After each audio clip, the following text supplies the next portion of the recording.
We're here. We're live. And I would walk 500 more. Hey, okay, it is Tuesday night office hours here at the Chameleon Academy, which means you can ask whatever you want to, and we talk about it, whether it's chameleons, the chameleon community, or my very nicely sculpted hairdo today. So let's go ahead and talk. Let's see. It is Tuesday. This is showing on the Chameleon Academy channel on Instagram. It's showing on the Chameleon Academy live channel on YouTube. And if you're watching this as a replay, just know you can be here live. You can see this happening in the moment if you just show up at Tuesday night at 5 p.m. Pacific on either Instagram or the Chameleon Academy live channel. Remember, there's two Chameleon Academy channels. There's a whole story behind that, and it's a strange story, and I still don't understand it, but it's working. So anyway, let's go. Okay, we got a whole lot of people here in the chat, and by the way, Instagram people, if you really want a chat that's live and hopping, you go over to YouTube because that's where all the cool kids are. But oh, okay. Well, if Tutorial Tom shows up on Instagram, all of a sudden the coolness factor goes up. So, but he's headed to YouTube. Okay, guys. Sorry. So Renee says, what is Miss Mossy Incarnation's name? That's Annette. Renee says, Bill likes carnivorous plants. I hope he will answer my inquiry. Ooh, we've got an inquiry. All right. Oh, here we go. That's right. You can ask about carnivorous plants too, because I love them. Renee says, I got a pitcher plant and it's in the house. I don't know how much insects it needs. Well, carnivorous plants really don't need a whole lot of insects. And so, I don't, what kind of pitcher plant is it? Just throw it in. I forget which one it is. You can just throw a cricket in a pitcher, an appropriate size cricket in a pitcher every month. And that's fine. That they will do fine with that. Coco the Chameleon says, hey, Bill, Coco loves pooping outside. It will be colder to where we live in a couple months. Will he start pooping inside again? I don't know why he wants to poop outside. You'll have to ask him. And this is one of those things where chameleons do things and we don't always know why they do things. And they do strange things like this. I've got people who say that the chameleon will only poop if they are sitting on their hand. So they have to take their chameleon out. The chameleon poops on their arm and then goes back in the cage. What's up with that? How am I as a chameleon educator supposed to write that into a podcast? I tell you. So, you think this job is easy? No, those chameleons, they say, you know what? They don't listen to the podcast. They don't do what they're supposed to do. They do whatever they want to, and I have to adjust to figure out how to explain that. Let me tell you. And yes, everybody, I have the Chameleon Academy cup today because I couldn't find the mushroom cup because I don't know where it is, and I'm assuming that Yvette took it somewhere and absconded with it so I can get a hold of it. And of course, I'm probably making more of a drama in this than there actually is. She probably has no idea what I'm talking about. But you know what? I like to live my life like I'm in a movie. So, okay, let's see what's going on here. And Renee, you just keep asking about carnivorous plants because I love carnivorous plants. Oh, James is here. Oh, my gosh. And I was thinking about James. That's when I came in, I said, I would walk 500 more. I was thinking about James because I know he is traveling like 500 miles. But you know what? That's, I can't be talking about like his personal life. I mean, geez, I'm the one sitting here as a public figure. So, but anyway, James, I am glad you've made it. Matthew, guess what? The Tiny Dragons book is now on Amazon. So you can get it on Amazon. Just go to Amazon and type in Tiny Dragons. It's going to take a while before the algorithm figures out that, the Tiny Dragons is meant to be a bestseller. So you may have to do Tiny Dragons Bill Strand or Tiny Dragons Chameleons. It'll come up. But now everybody, you can get it on Amazon. And if you get it on Amazon, please leave a review and say, this is freaking awesome. Sakshamungru says, hey, Bill. And I say, hey, back to you, Sakshamungru. Thank you for joining us again. It's good to see your name. Whew. All right. Flick is here from Ireland. Very good to see you, Flick. I know it's really early there, so it's wonderful that you show up here. We're glad to have you here. Let's see. I'm going through. Oh, yeah. Stephanie Payne got Malthae. Can you believe that? Malthae is such a cool chameleon. Anybody hear of Kaluma Malthae? Oh, my goodness. It's a flappy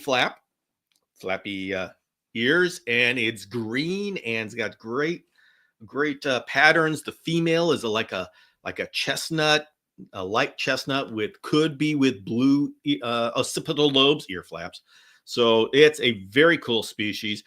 Once again, we here in the chameleon world, our biggest problem is we got too much good stuff. I keep saying that, and I will keep saying that because it is the truth, and it is our curse. It is our blessing and our curse. So, but I'm glad I'm here for it. That's the kind of curse I want.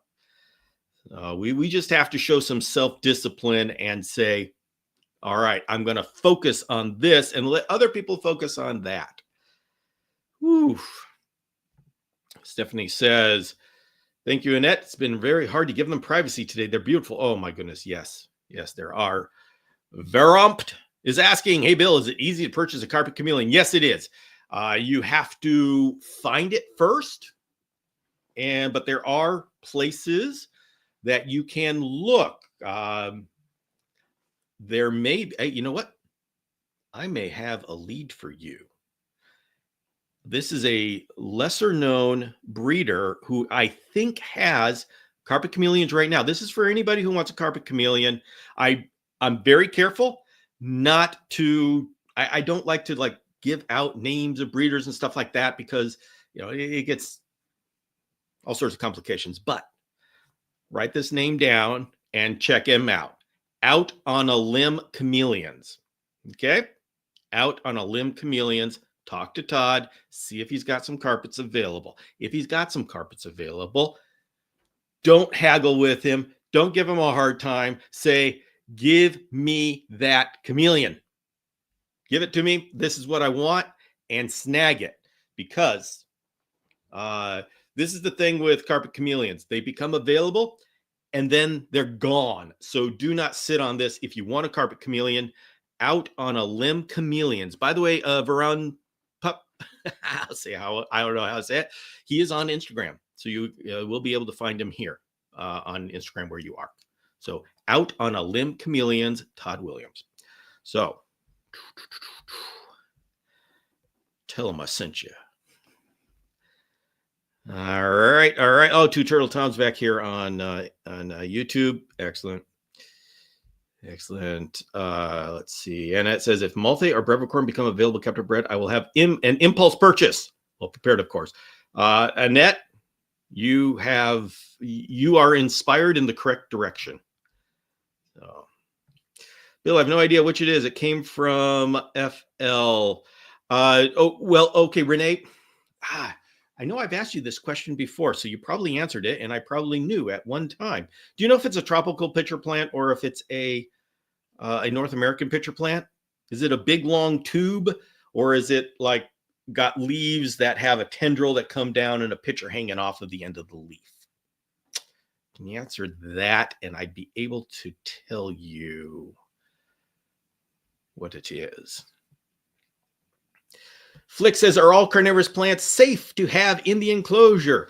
They are safe if the chameleon is much larger than the carnivorous plant, but a carnivorous plant that can take down crickets can easily take down a baby chameleon. So, as I said in one of my podcasts, do not be the first person who has to report that their plant ate their chameleon. Don't use baby chameleons in with carnivorous plants that have large enough leaves to take on a Venus flytrap, and a complete mature Venus flytrap can take down a baby chameleon. The Nepenthes easily can take down a baby chameleon. But As long as the chameleon is too big to fit in the trap, not a problem. Chameleons don't like to hide down in traps, and they're not going to be looking for water down there. So you're not going to have. I mean, oh, okay. I'm saying this, and somebody's chameleon is going to go diving into a nepenthes. I don't. You know what? You got to use your best judgment. That's all I got to say. This is the era of personal responsibility. You got to think for yourself.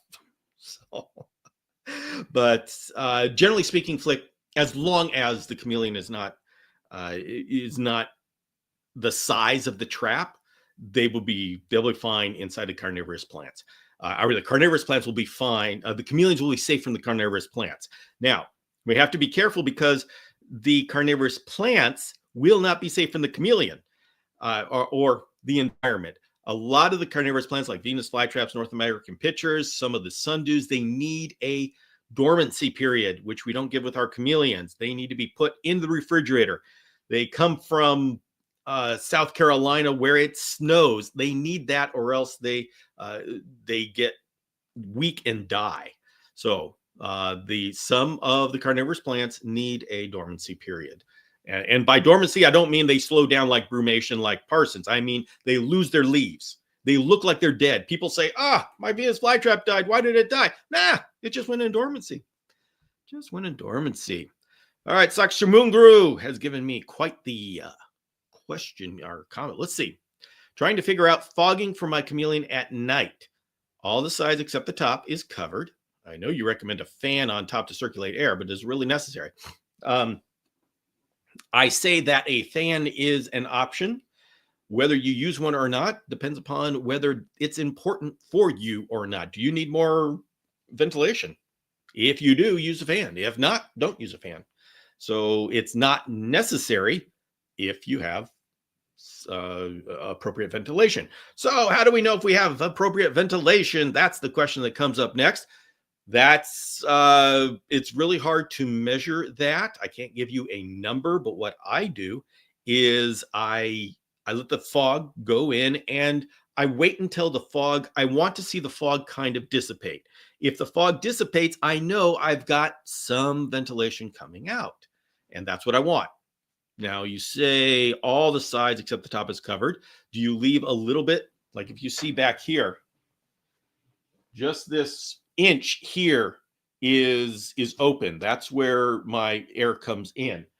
You can see a little bit of the plastic down here. I have covered most of this, most of the service door, because I wanted less ventilation.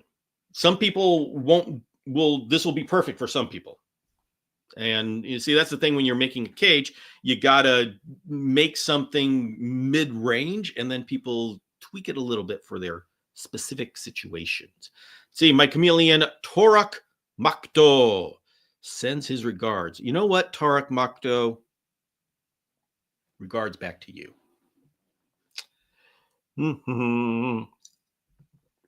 Geraldine's here.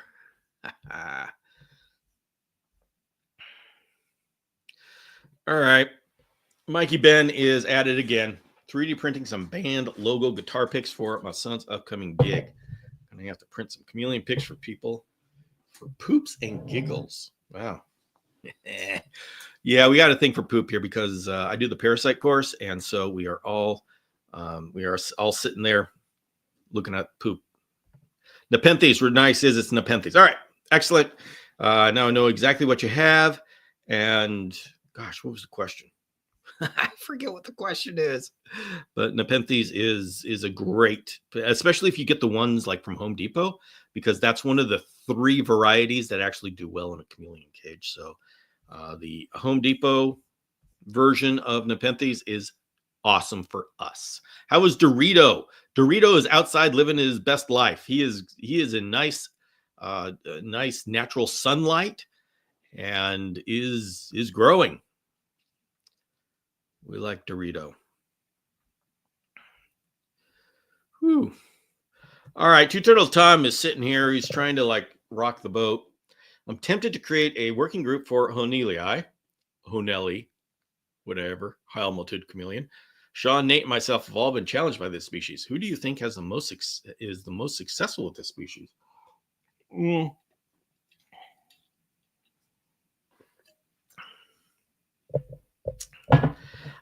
Tutorial Tom. There is, I mean, Michael Nash has done a lot with him, but there's nothing challenging about Honelli. They are easily kept, easily bred, easily reproduced. The most challenging thing is finding the the locales and sticking with it. And so, I mean, that's it. And if you were deciding, hey, I'm going to do Honelli, and that's what I'm going to do, then you just bring in enough of the Honelli, just keep bringing them in when they're available, adding to your group until you have a solid group. Not everyone you bring in is going to be solid. Just like every living thing, and you know this just as well as anybody else, that you just have to build up that solid group and stick with it. And that's the challenge, because you can easily produce more Honelli than you can sell. And that is our perennial problem in the chameleon community, is our success. We are more successful than we are that we have a market. And obviously I talk about it often enough, so it's on my mind, but I can't say I've come up with a perfect solution for it. So I wish I could. And I absolutely love what you are doing. And maybe we can talk about something, you just, we'll talk. We'll keep talking. We'll keep talking. Perdola says he has some good looking boys now. And I finally got my name 100%. I'm so excited, but I believe I am still a month out. Okay. All right. Joe says, my new Tiny Dragons book came today from Amazon. Looks incredible, Bill. Thanks for putting together such a detailed and beautiful book. Thank you, Joe. I appreciate you going to Amazon and getting that. Please leave a review. Would love it if you would leave a review. Anytime someone puts a book up on Amazon, the reviews in the beginning are so important, because Amazon is really listening. They're saying, okay, what's up with this book? Everybody puts a book up. Is this worth anything? And so if you guys leave a review now, it's huge. It makes a real difference. And so glad you enjoyed. Please leave a review. That would be wonderful. Nepenthes alata. Are you sure? Is it actually the species alata? Because that's one of the three that's really good for chameleons, but that's the rare one. The ventrata is the ventricosa crossed with alata. And then Miranda, I don't know how they make Miranda, and then alata. So that's a great species. Hi, everyone. Don't tell my boss I'm here. Well, if your boss is at all cool, your boss is watching. That's right. Nice Avatar reference. Uh-oh. All right. Okay. At least Justin is on your side and won't tell your boss. Oh, thank goodness that Wayne Beatty showed up, and tell everybody to smash the like and let the world know that this is a great place to be. What are we doing? We're just a bunch of chameleon people hanging out here in this digital corner of the world. Hello, CNC tortoises. You are very welcome. Oh, we've got Eliza Ann here. It's always good. It's always good to have the cool people here,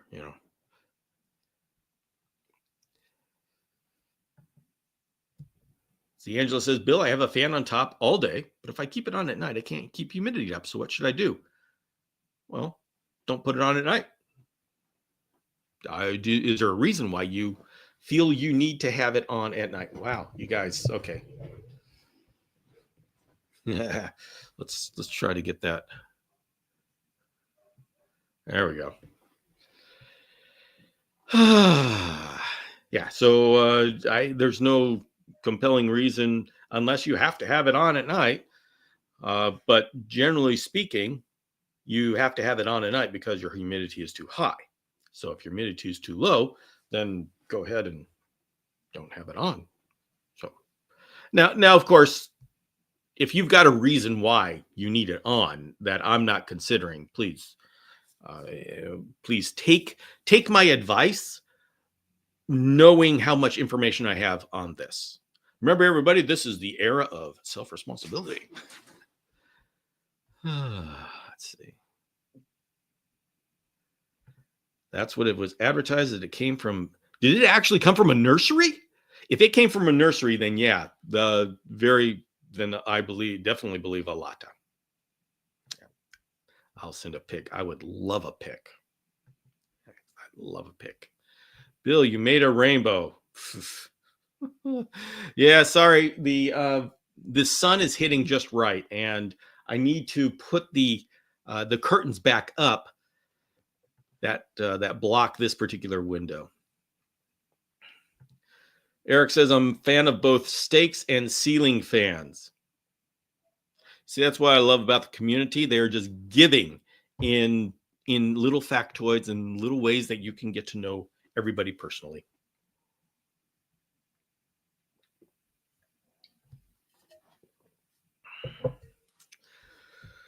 Whew.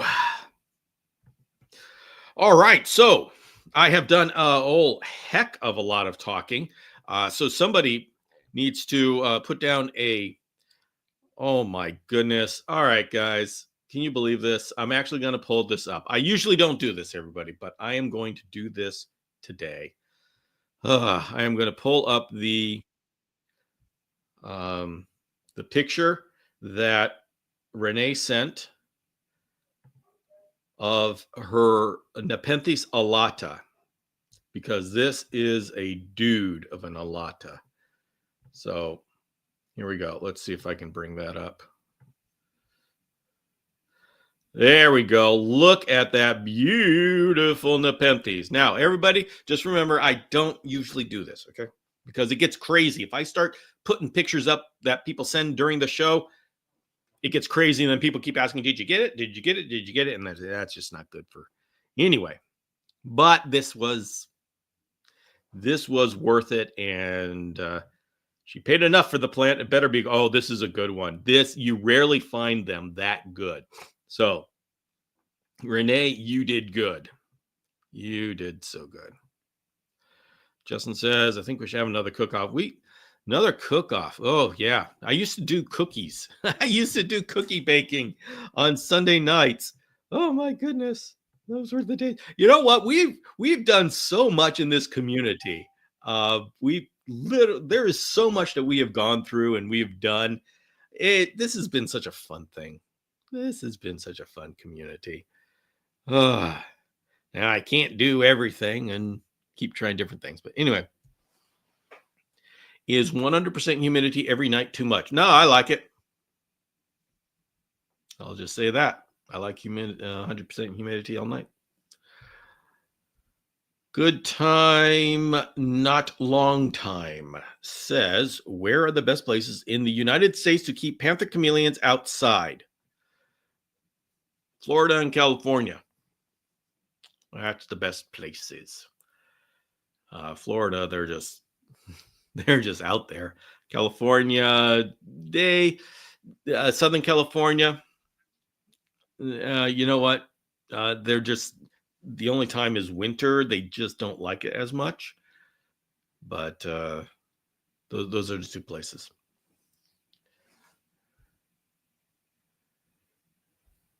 All right, everybody is agreeing that is a great buy. Woo!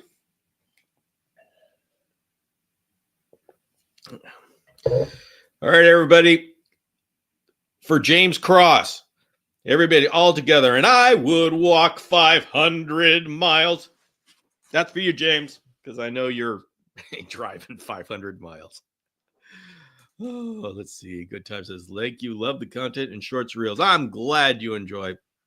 Although I really haven't been on Instagram. I've just been throwing up my live sessions, and Instagram used to be my platform, and I was aggressive on Instagram, and I was doing the daily thing, and I was strategizing. I did podcast episodes on how to do Instagram right. But I just got so tired of Instagram messing with my app, and I've taken a back seat on Instagram. And now whenever I check my stats, I'm always losing followers because, that's just on Instagram. It's a constant, every month you're going to lose 100 followers because they're bots or they're the follow, no follow people. And so, right now I'm going on negative trajectory on Instagram. That's okay. I've got my other priorities. Instagram. I gotta tell you, very nervous about doing any investment into Instagram because you can lose your account so easily on Instagram, and you can't tell when you're going to lose your account, why you're going to lose your account. And even now I'm seeing with the verified, they'll just cut you off. So I'm probably going to cut off my verified and say, forget it. If these big influencers are getting the cold shoulder and can't reach anybody and they're verified, they're not going to pay attention to me one freaking bit. Mattis says, love my Dragon Strength. Oh, I'm glad you're enjoying it. Meta is so ambiguous. Yeah, good times, not so long time. I just got to say, Instagram is a great place to start, but at some point in your journey, you have to make a decision as to how serious you are. Because if you're serious, you've got to you've got to have a backup, because Instagram is just too flighty. I think TikTok isn't as bad, but if you're a content creator, and a lot of us are, we got to be careful in protecting ourselves. So that's why I love this virtual campus. For those who don't know, I created a community. It's a paid community, and the reason why I can invest in that is because I pay for it, so nobody's going to kick me off, and that's just what we have to do. James says, only 347 to go. Hey, Eliza Ann is there with me. Just to get her man who walked 1,000 miles to show up at your door. Da-la-da, da-la-da. You got to feed the machine, Bill. Yeah, you got to decide what machine to feed. There are some machine. All these machines are varying levels of evil. That's the thing. And I have not. Instagram's been on my not favorite list. I don't like what they're doing. But it's like, you sit there and you invest years upon years into a platform, and then you say, okay, what now? So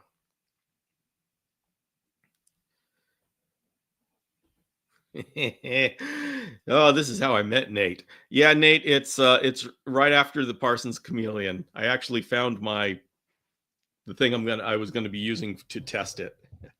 Gosh, okay. I need a real. I wonder how I can do a little block here. So what Nate is talking about is a demonstration of the chimney effect. And honestly, I've got it. I am seriously working on that I have a project where it requires this explanation. And so it's actually coming.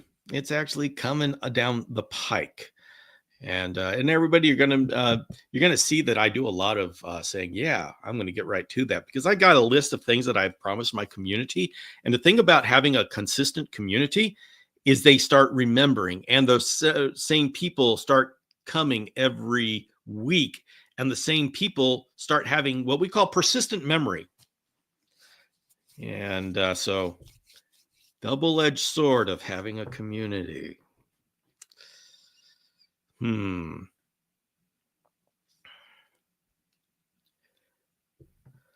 Oh, yeah. Anybody see How I Met Your Mother? I love that show. Love that show. And then we just play Weird Al after that. Appropriate.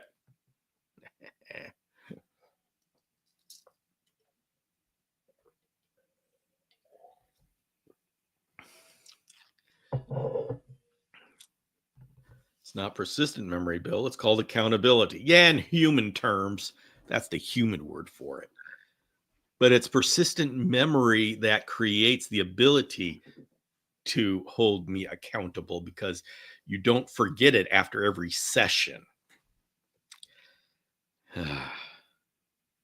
I love Stitch Dog. All right. I'm liking this. All right, everybody. I'm gonna have to. Okay, everybody, gonna have to come up with. I need 2 questions because I got to take a drink of water. I think I've come on with very high energy, and it's only been 30 minutes, and I'm going, oh, what the heck? My voice is going out. So, I got to tell everybody. This Sunday, for those of you who are on the virtual campus, those of you wondering what I'm talking about, virtual campus, this is the platform that I purchased. I guess I'm leasing it. I'm the one I'm paying for, the one I set up, and I'm paying the money, so nobody's going to be able to kick us off. And so it's a virtual campus, and it is paid. But I'm going to be having the first meeting of the First River Bifidus breeding group this Sunday, and anybody who is part of the campus can come. You don't have to have. I am going to see what I can do about this.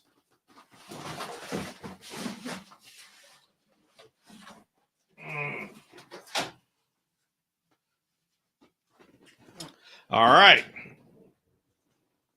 So it's one of those things where you don't have to have a First River Bifidus to join the meeting, and it's going to be kind of like a Zoom meeting. So this is live where where I'm live and the chat's live. Well, on the campus we do live meetings where you're actually all on camera. It's kind of like a Zoom call, and we're going to be talking about the Bifidus breeding program.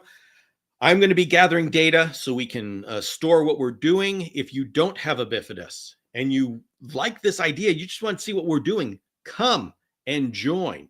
And you can be involved. In December, we're going to be getting more Bifidus in. Maybe you're curious about saying, hey, maybe I want to breed and I'll get my breeding group in December. Maybe you just want to wait for a year and a half and be a foster parent where you take care of 6 babies. So if you like this idea of the breeding program and you think maybe I want to be part of it, but you're not ready to do it now, it's okay. Join us and just get an idea of what's going on. And there may be a point where you say, oh, you know what? I can fit in there. We don't always have to breed. We all don't even have to take care of babies. There's got to be social media stuff going on. There's all sorts of things that we can do as a community to make this work. So if you are part of the virtual campus, then you can join. Please join. If it is Sunday, it's 2 p.m. Pacific there. Hey, Cody Steele. Hello. Made it for once. Yay. Oh, Liza Ann's now. We're going to be harvesting honey. Oh, man. That is cool. James is now in Glendora. And I would walk 500 more. Sakshumungru is saying my baby Nosibe gave me a little scare 3 days ago. Woke up and he had one of his eyes closed and he was rubbing it. Yeah, okay. Didn't eat that day. In the morning, he was shedding and his eye was back to normal. Is that something you encountered before? That's what happens in life. So something happened, got something in his eye, and he got rid of it, and now he's going on with life. So it's just one of the things that happened in life. We as keepers just need to keep an eye on it. You kept an eye on it. It went away. 2 thumbs up. and go on and just keep observing. It needs you when it doesn't go away. Yeah, let's see. Were you at Clint? Yes, Cody was at Clint's. Jennifer Wormley says, "Good evening, Bill." Well, hello, Jennifer. Very good to see you here. I have an ambilobe, 1-year-old, who is being difficult to eat. Well, I will wait for your second post before I say something. He only wants to eat mealworms. Okay, well, any advice? 2 things going on. Possibly. Probably at 1-year-old, he should be like getting to adult size, so maybe he doesn't need as many calories. He may be not hungry, and the only reason he eats mealworms is because worms are kind of like candy for chameleons. If a chameleon is being picky, it's usually because they're not hungry. And it's like if you are totally full, you're not going to have another sandwich, but you will have ice cream. And if you just keep eating ice cream, well, you keep being full, and so you keep eating ice cream. So what you can do is just skip a meal. Skip 2 meals. You don't want to make a habit, especially at 1-year-old, but chameleons don't burn a whole lot of calories just sitting in their cage. So it's okay to skip a meal or 2 and then offer a cricket or something more nutritious. And I think it's worth doing it because a mealworm isn't nutritious. It's not a problem. Like I know online they keep saying, mealworm impaction. It's a healthy chameleon can eat mealworms, no problem. It's the thing is they're not getting great nutrition by this. So just give them a little bit of a break. And he's not wanted to eat crickets for 2 weeks. He's waiting for the mealworms. Okay. Well, if you keep giving him mealworms, then he'll keep eating the mealworms. So this is a point where this is going to be harder for you than it is for him. You're going to have to say, no, I'm not going to feed you for 2 feedings. And I know it's going to hurt your heart as a chameleon mom, but once they have missed 2 feedings, they start to get less picky. So that's the thing. Now, the other thing you got to just keep in mind is if they had a bad experience with a cricket or something, they can be scared of a feeder. So we all have to. It may be that they're just being picky because they're not hungry. That's the most common. Often, like when a chameleon is bitten by a superworm, like those superworms they have a pretty strong pinchers. And if the chameleon gets the back of the superworm can come up and bite them. And once a chameleon learns that they get bitten, they sometimes won't eat that feeder. So we do have to be careful that there may be something like that going on, but usually crickets they are not able to bite a chameleon unless, and there's always something that can happen. So just keep that as as something to consider. Could it have been the shed preparation that caused it, or 24 hours before shedding is too early? You talking about the feeding? Oh, why does my chameleon scratch like a dog sometimes? Because he's got an itch. Yeah, that's it. They got an itch. Sakshamungu says shed preparation. Yeah, sometimes it itches when the shed needs to break off, and that's where you see the chameleon yawning to break the skin.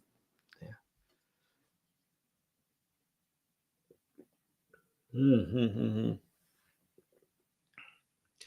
Oh, now we're talking about beeswax. Oh my goodness, I am losing my voice. All right, I'm gonna try to take it down a notch here and see if I can make it through the entire hour without losing my voice. This happens to me often. I get more enthusiastic than my voice can handle, and I do a lot. I tend to be more ambitious than my body can handle. I want to do more than a human being can do in 24 hours, and so I think this is right up my alley. This is consistent for me. Oh, oh, Flick! It's 1:40 a.m. Oh my goodness, Flick! Have a good night. You've earned it. You've gotten your chameleon discussion quota in.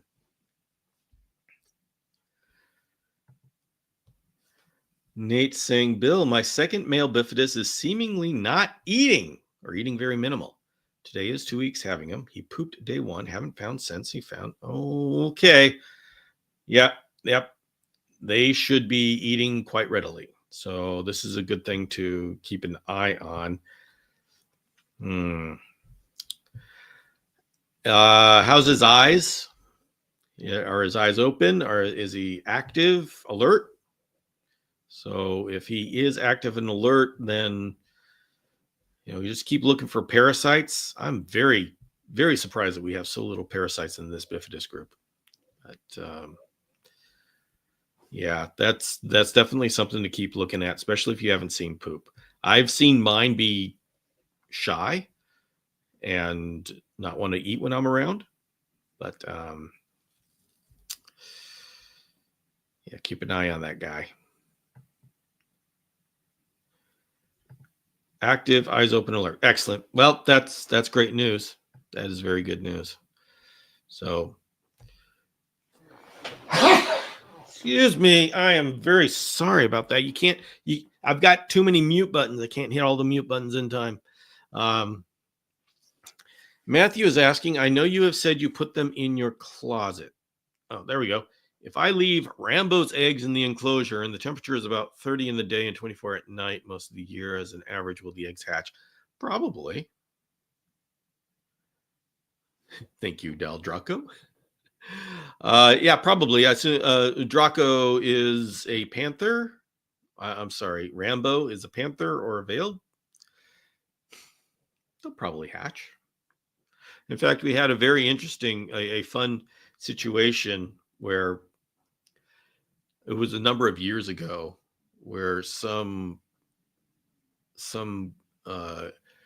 girl had a male Jackson's chameleon, not a rainbow, not a Machaco's Hills, a Xantholophus Jackson's chameleon, and all of a sudden had a bunch of babies and was posting it to the Jackson's Chameleon group on Facebook. And I was saying, okay, this is a trolling. This isn't true.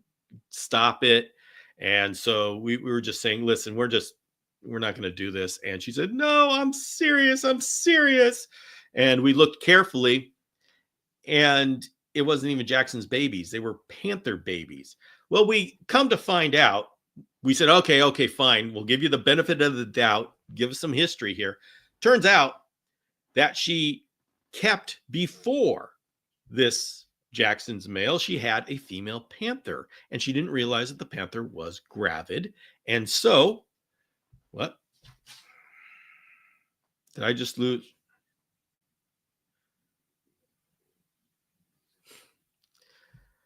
All right. Well, good old Instagram kicked me off, and I'm not coming back up. You know what? I have had it with you, Instagram. Had it with you. Yeah. See, everybody, this is what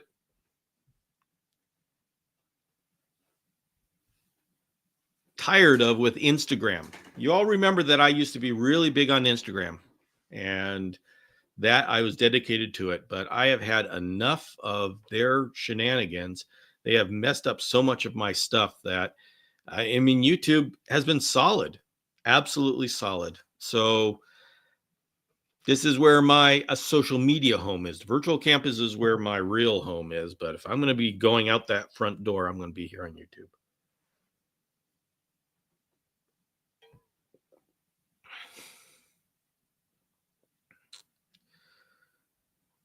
Let's see. Da da da da da da. Whew. All right, everybody. Let's see. Angela's got saying, how's little babies doing? They are growing. I'm very happy to say that they are growing. And Angela's talking about my little panthers behind me. Let me see if I can see any.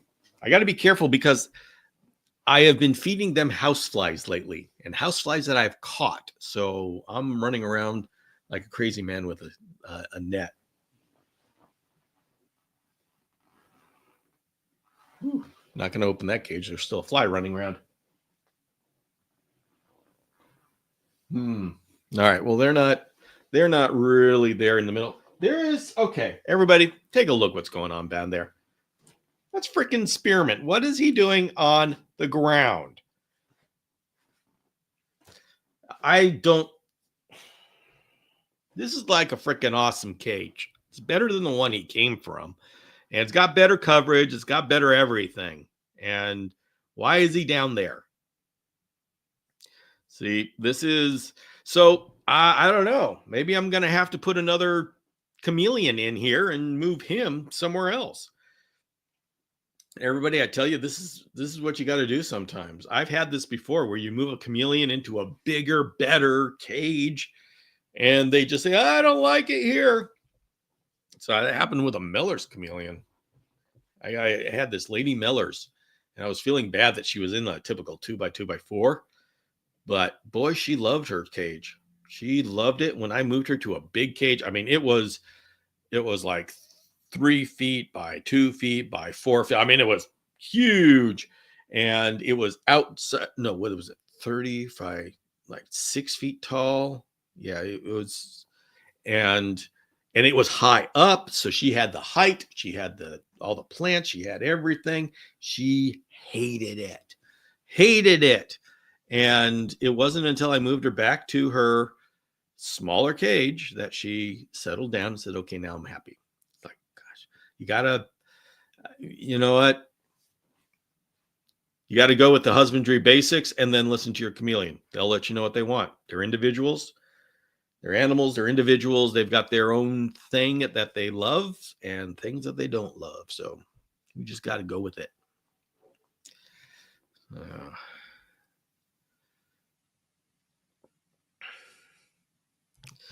Cody is asking, my panther chameleon keeps one eye closed from time to time. That isn't sure what's up. Any ideas? One eye closed. That's a clue. So from time to time. So we can start putting together a scenario. Cody, I can't say that this is accurate, but let's put together a scenario so you can check it out. If it's just one eye, then it could be a vitamin A deficiency. And by the way, it could be nothing. So right now we're just going to put together a scenario of what it can be, and then then you take a look and say, okay, does this make sense? So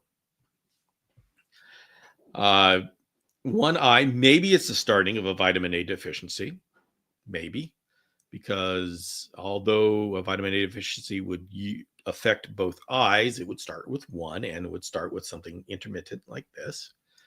So take a look at vitamin A deficiency.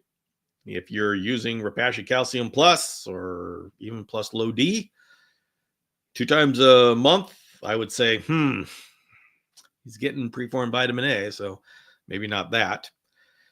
It could be that there's something, a physical object inside of it, but yeah, it's one of those things where you just keep watching and you see if you can get any other clues.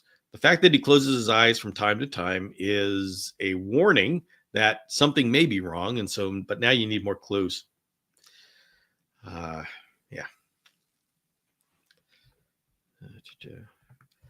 Mine did that too, Cody. Kept trying to figure out what was going on. Humidity, parasites, could be a stuck piece of shed or a wound. Yeah. There's so many things that could be going on. Yeah. Pyramid said, put me back in my first home. Yeah. Yeah. He wants a better view of what you're doing. There he is. He's coming out to see me. The heck? Here, shoot, let's go ahead and. There you go. We're gonna take a look at Spearmint.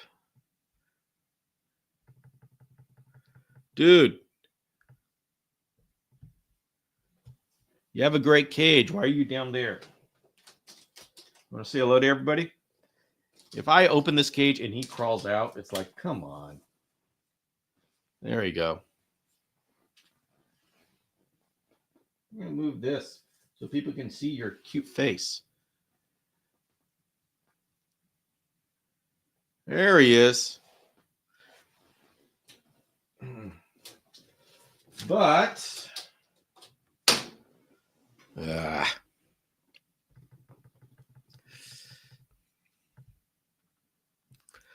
why is he down there? I don't know. So anyway, well, we play this game. We play this game and we see what it is they need and we give them, do the best we can.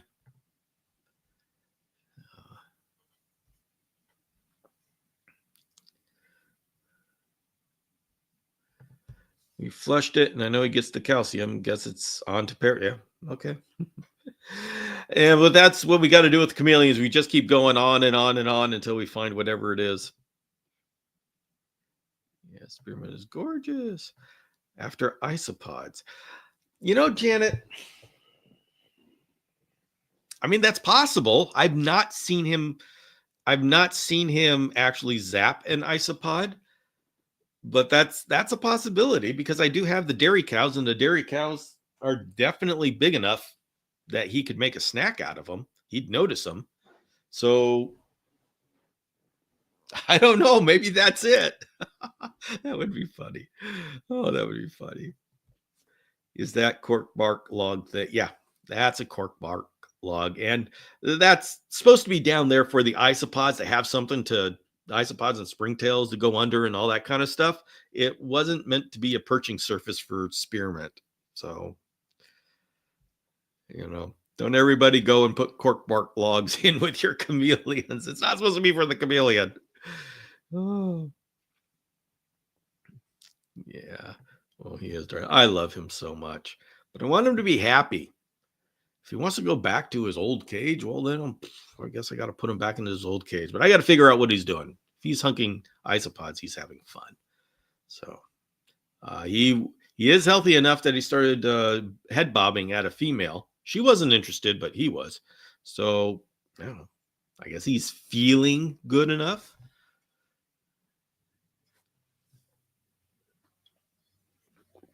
How do you flush a chameleon's eye?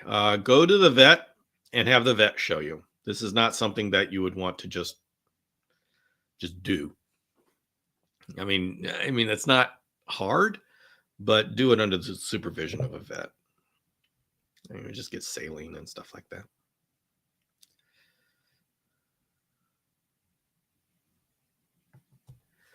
Bill, now that I have Treebeard in a bioactive enclosure, I notice he is down there exploring more often than when he was in a non-bioactive. There's stuff down there. There's stuff too. Fun stuff. Mine explores his bioactive cage a lot. All right, Spearmint. You got everybody is supporting you and your explorer tendencies. Put a camera on him. Bet he saw one and probably has one or two already. It could be. It could, I'm going to keep watch on that. You're right. Now that I think about it, it's consistent because when he's down there, he's not restless. He's not running around like trying to get out of the cage. He's just perching down there when he has a whole lot of even better perches up there. So there's something down there that he's interested in.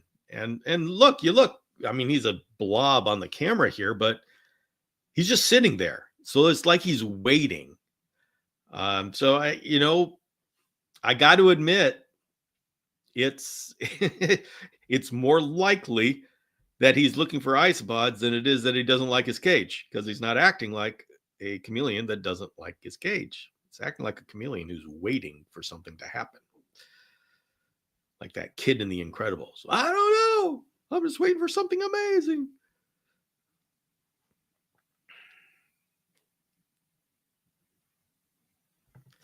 Bill, are you collecting humidity data or anything for bioactive versus bare bottom? Nah, I am not. I have been trying to experiment with just keeping the fogger on and adjusting the ventilation so I can keep the fogger on 24 hours a day. And anyway, I shouldn't be talking about that out loud. Everybody, don't do that. I'm experimenting. That's not official husbandry. I'm just experimenting with stuff. Oh, by the way, everybody, I do have an interview with Dr. Michael Nash. This week's topic has been the Mini Chameleon podcast with Dr. Michael Nash, and to close it up, we are going to be having I did an interview with him, and that's tomorrow at 5 a.m. Pacific on good old YouTube. So it's on the main YouTube channel. I should put a link here. I'm going to put a link here because why? Why not? I say, why the heck not? And so I'm going to put the link there, and it's 5 p.m. It's just talking about his new channel, his new podcast, and we're going to be there at 5 a.m. in the morning because that's what we do. Is this the interview from Saturday or separate? This is a different interview. This is I did a specific interview with him, so this is different from Saturday. Yeah, it's a new interview.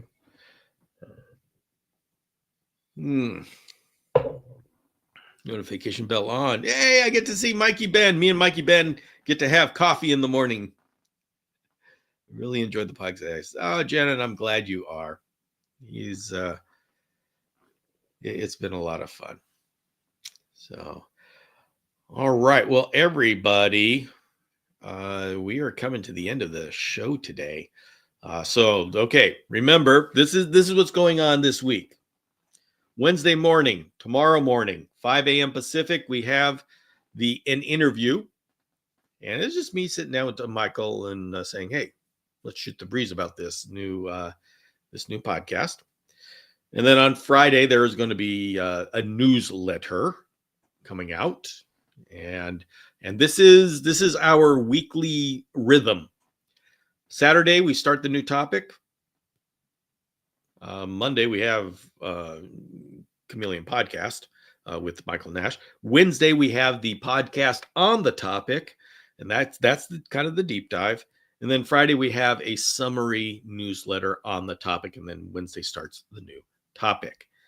And so you're saying, hey, Bill, what is next week's topic? And I am going to have to wait. We're going to talk about that. I'll tell you on Saturday. I'm moving the calendar around a little bit. So, James, drive safe. Drive safe, everybody. So that's what's going on, and I will have another chameleon available in the newsletter, and that's what I'm doing. Everybody, if you're interested in chameleons, I am slowly going to be finding new homes for a number of the chameleons that I've been keeping around just because. And I'm slimming down the numbers that I have. And so I'll have a new chameleon. I haven't decided exactly which one, but I'll have a new chameleon on Friday's newsletter. So everybody, thank you very much for making Tuesday a fun night to be. And I'll see the crazy ones tomorrow morning. And the next live is going to be Saturday at 12 noon for our workshop. So have a great week. I'll see you next time.